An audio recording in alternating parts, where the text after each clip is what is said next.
is Action News 8. No, it's terrible. It's a disaster. Fishermen stopped in their tracks by an executive order as man-made disasters mucking up the water from San Francisco to Monterey. Good evening, everyone. I'm Erin Clark. I'm Dan Green. We are beginning tonight with a crisis for the coastline. Two different spills, one in Monterey Bay, the other in San Francisco Bay.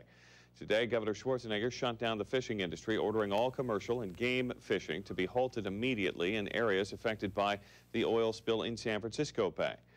California Fish and Game officials are working right now to determine exactly what the boundaries are. Big question tonight is how the no fishing order will affect the Monterey Bay. A question local fishermen want answered and fast. Live team coverage tonight, beginning with Action News reporter Felix Cortez, who's in Moss Landing. Well, Dan, some local fishermen haven't loaded their crab pots. That's because they just don't know what the state's going to do. That's the very latest from Moss Landing. I'm Felix Cortez. Dan, back to you. All right, thanks very much, Felix. Governor Schwarzenegger called the spill an unbelievable human failure. He vowed that the state will conduct an investigation. He criticized the Coast Guard's response, said it was too slow. Now to the Moss Landing mystery spill that has caused the illness and death of almost 80 marine birds in the Monterey Bay Marine Sanctuary. As we first told you yesterday, State Fish and Game says several sick and dead birds were brought into Native Animal Rescue in Live Oak for treatment. They don't know what made them ill. Here's what we do know. About 80 of them have washed ashore covered in a clear substance. About 50 of them are still alive, but another 25 to 30 were killed. Action News reporter Phil Gomez continues our team coverage. He's live in our Santa Cruz newsroom with the latest. State Fish and Game has sent about a dozen birds to its petroleum chemistry lab near Sacramento. They feel confident they'll identify what the product is, but they'll need the public's help in identifying who is responsible.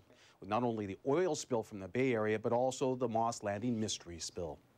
All right, Phil, thank you. It was just 10 years ago that a similar mystery spill occurred in the Monterey Bay Sanctuary. It was later determined that it was a mixture of vegetable and fish oil.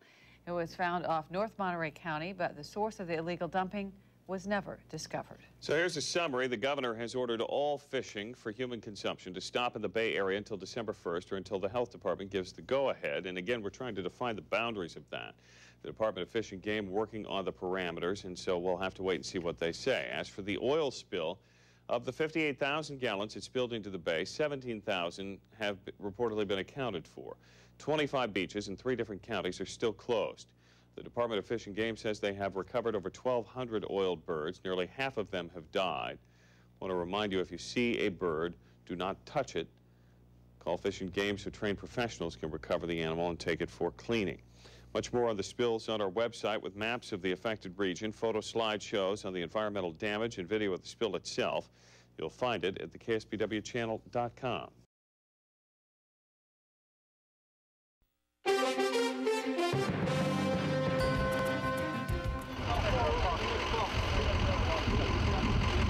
A huge shark, likely a great white, viciously attacks local surfer 24-year-old Todd Endres.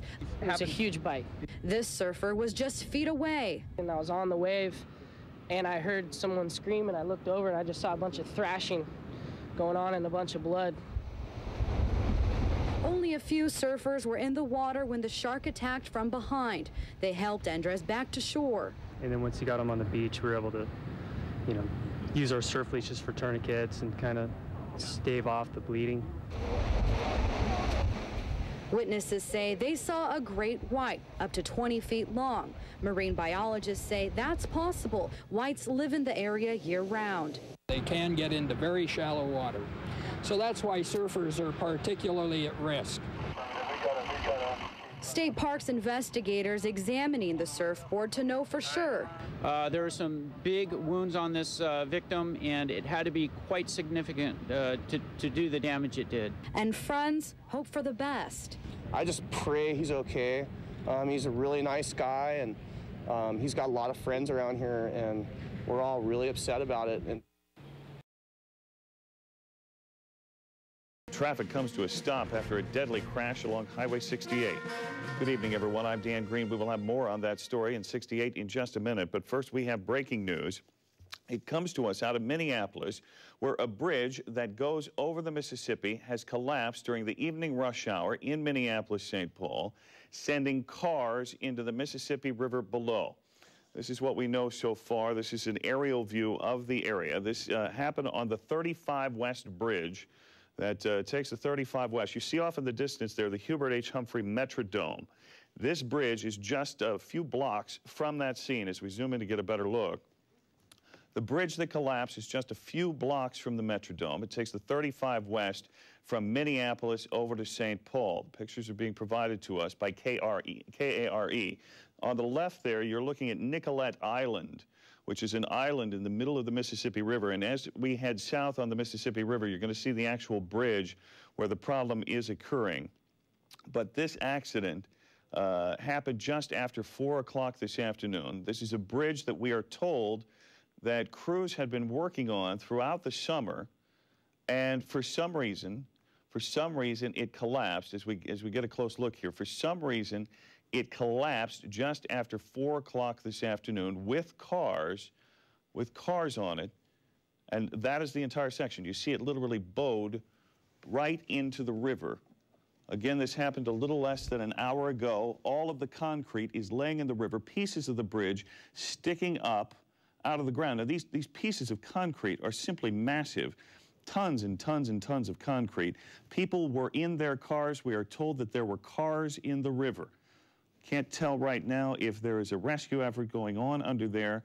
We don't know if anyone has been hurt or killed, but we can assume there are injuries here, serious injuries here, as this, for some reason, this bridge simply fell into the Mississippi just about an hour ago. Good deal. Okay. All right, Jim, thanks very much. All right. I want to update you on our breaking story right now. We're continuing to follow the bridge collapse in Minneapolis, St. Paul. The 34 West Bridge collapsed into the Mississippi River just after 6 o'clock their time. We are told that 20 cars are in the water, 20 vehicles, including a school bus that was filled with children coming back from a field trip. The bridge is 40 years old. It was being paved throughout the summer. New pavement was being put in throughout the summer. We don't know what the connection is.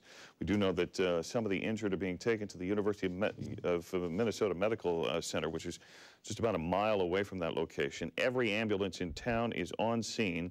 They're continuing to work this. We're continuing to cover it. We will have the latest for you coming up tonight on Action News at 6.